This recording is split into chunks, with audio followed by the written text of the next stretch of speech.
Okay, let's get into it. My name's Otis. I'm a proud Wunni man from Brisbane, Australia, and I'm here in Saint-Malo in France for the next 6 months or so of my life. How am I here? First of all, this is not an ad. I'm not an ambassador. I'm not getting paid to say this, but basically, I'm doing this program and I think it's really cool, and most Australians don't know about it, so I thought it'd be useful to get this info out there. And yeah, if you have any questions, shoot them down below.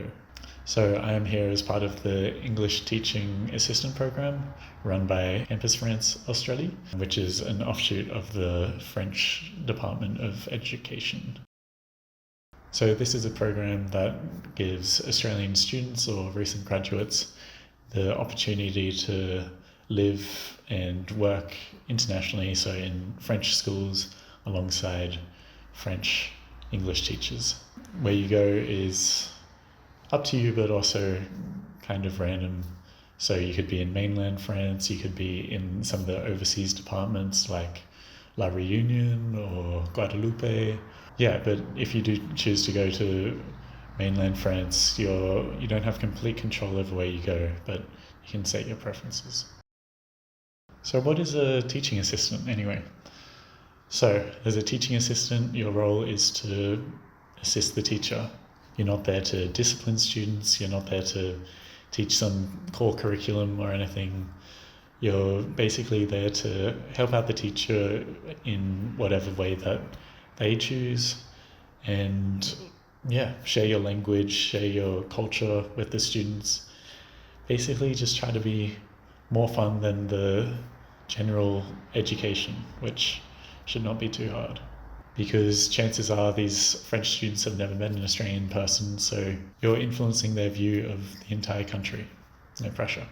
In my case, which seems to be quite common, I'm basically relieving the teacher who has these classes that are way too big, of up to like 35 students, and I'm taking half of those students at a time, and I'm either having a chat with them in English about the content they're working on in class, or I'm presenting things about Australia and the things I want to talk about, to just try to get them more comfortable talking. That's the main goal. Try to get them comfortable enough to share their ideas and make themselves heard, and just not be as scared speaking English. But in terms of what we're talking about, it is basically completely up to me, which is a bit nerve-wracking but very freeing at the moment. So, the logistics. What I am doing at the moment is I have 6 English professors that I'm working with, and I do 2 hours with each of them each week. So that's 12 different classes. So it's not heaps, but you're paid for 12 hours a week.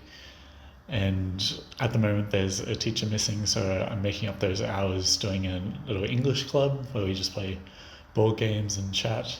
But yeah, it can look different depending on which teachers you're working with.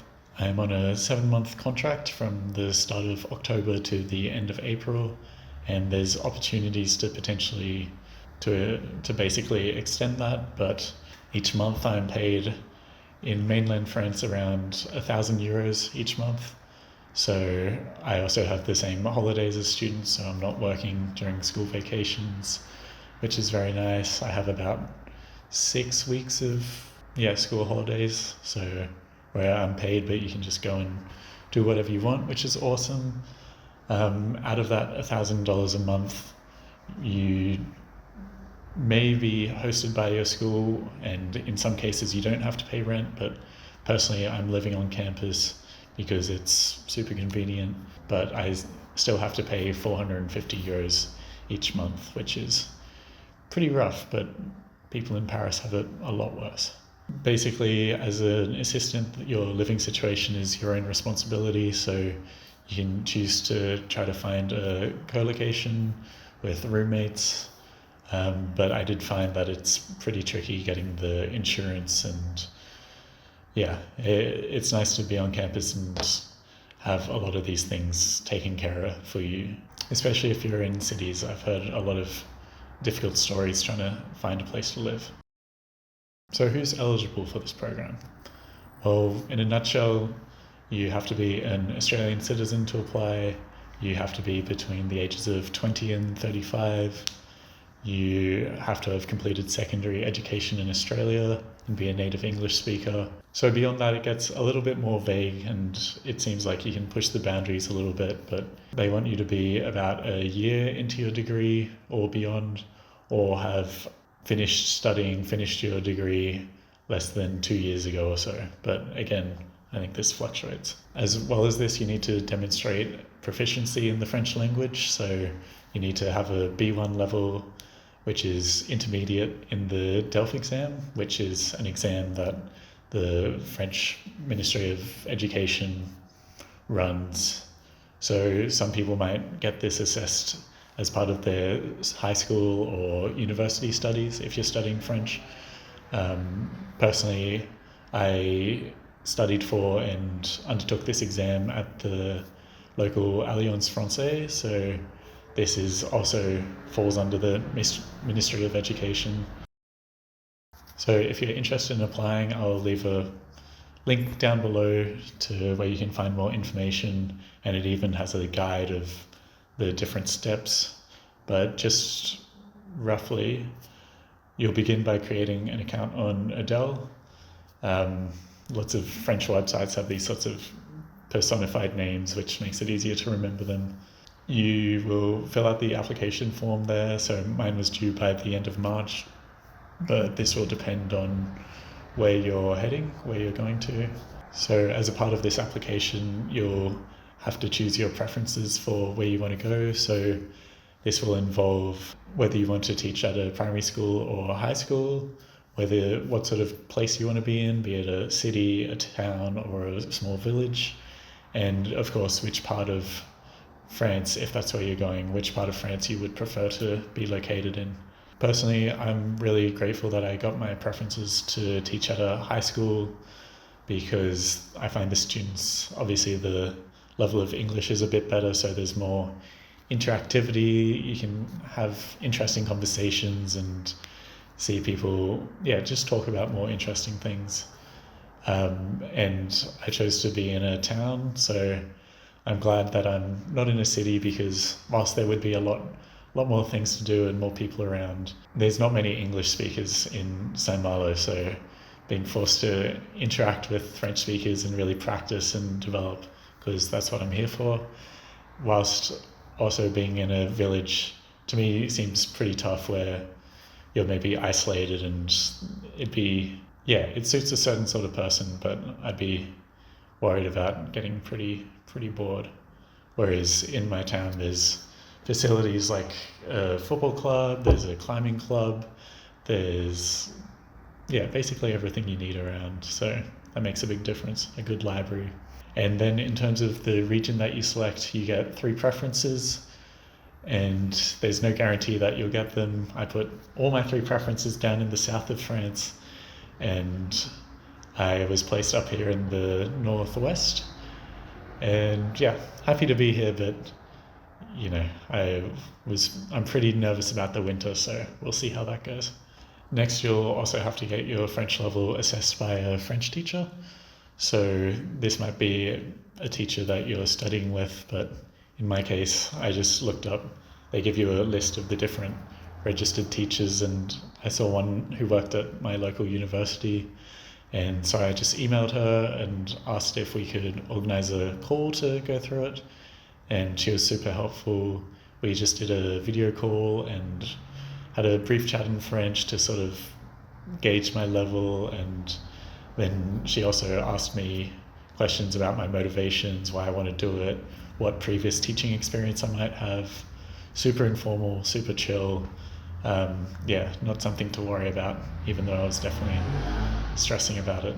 So then if that application is accepted, you move on to the next stage, where someone from the French embassy will contact you to schedule a phone interview, and that's also pretty relaxed. I was super nervous for it because it's all in French, but they're very patient and understanding of your situation, so It's just a 10-minute call talking about the same sort of questions, making sure that you're, I guess, mentally prepared for being isolated and what your motivations are. So yeah, don't worry about that. As long as your French is at a decent level, you'll be fine. And then after that, if you applied in March, you'll probably find out if you've been accepted in June. So it's a really long wait, very nerve-wracking. But from my experience, it seems like most Australian applicants probably get in because there are not many of us, and all French schools basically want an English teaching assistant, and I don't think there's enough to go around. So I would definitely encourage you to apply. Not a guarantee, but yeah, what's there to lose? It's really good as well going through this process you can connect with the community of other Australians who are applying, and yeah, you get to understand where they're at in their process and what you should be doing, because some of them have been through the process before as well. So you'll find out if you've been accepted in June, and you only find out your region around July, maybe late July. So yeah, there's not too much planning you can do. So why do it?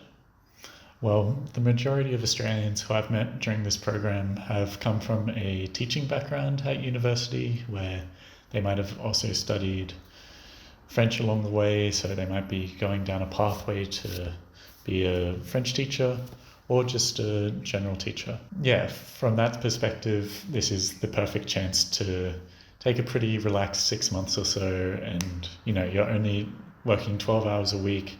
You get to hang out in another country and really absorb that language whilst also getting that teaching experience. But personally, I'm from an information technology background. I'm here for those reasons as well, to really develop my language and to get that teaching experience, because I think that might be a path I want to pursue. But ultimately, this is just a great opportunity to experience moving to and establishing roots in another country, which has been a lifelong dream of mine. So how's it been so far? Ultimately, I love Australia. I love being in Brisbane. I love my family and community there. And being here, I recognise how lucky we are, even though we have a long way to go. But I've always had that itchiness to live somewhere else and experience different things. So this has been an absolute dream so far. My first week, there was a lot of stress and frustration trying to sort out the necessities, like a bank, like insurance. Even just trying to go through the administration of the school was pretty frustrating. But there was also that sense of just pure euphoria of looking around and realizing I'm literally in another country and speaking a different language every day, and how absurd and wonderful that is. So I'll never forget that first week.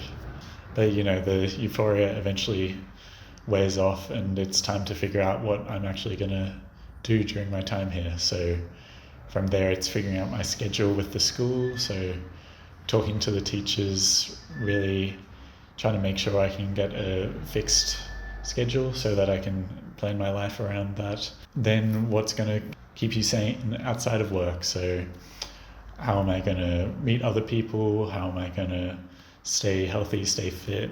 How am I going to even cook for myself? So finding the markets that are on has been a great sense of pleasure. And then establishing my routine around joining this football club, which, it's been a lifelong dream to play football in another country, and really enjoying that. And it's the perfect opportunity to meet other people my age and, practice speaking, ultimately being able to put into practice all of the French study that I've been doing and continuing to do is so motivating each and every day. And getting that sense that I'm understanding more and more as time goes on is really, really amazing. There's definitely been challenges, especially during the more quiet periods where you don't have a whole lot going on, where you feel a bit isolated and lonely. But there's a great community of all these other assistants who are over here in the same situation as you are. You can reach out to and meeting all these other people who, are similarly maybe stupid or adventurous to do something like this is really affirming to know that those people are out there, and, home is only a call away. But ultimately, I just feel so grateful to be here, and I can't wait for the months ahead. I cannot recommend this program enough. If you're interested in languages, I think there's also a program like this in Spain, and I think I'm going to continue down this pathway, probably do a TESOL course for teaching languages in other places, and see how it goes. I hope you maybe look into it more if this speaks to you, and if you have any questions, I'd love to help.